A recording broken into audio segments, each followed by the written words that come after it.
Mga kababayan, nauunawaan ko ang galit at pagkadismaya ninyo. Nauunawaan ko ang galit ng taong bayan sapagkat sa nakalipas na ilang buwan, bago pa man sumabog ang issue sa flood control, madalas na akong nakikipag-usap at nakikinig sa mga hinaing ng ating mga kababayang overseas Filipinos ukol sa transparency, accountability, peace, at security.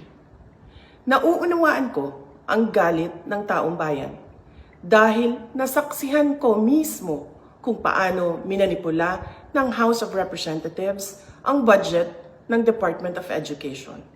Sa halip na sundin ang listahan ng DepEd upang matugunan ang malalang kakulangan sa classrooms, misulang ginawang pork barrel ang pondong nakalaan para sa kabataang Pilipino at pinaghati-hatian ng mga kongresistang malapit sa mga makapangyarihan. Pinili kong huwag sumali sa panggagago sa taong bayan. Sa aking pagbitiw bilang kalihim ng DepEd, ininda ko ang kaliwat kanan na atake kasama na ang impeachment para lamang mapagtakpan nila ang katiwalian sa 2025 budget.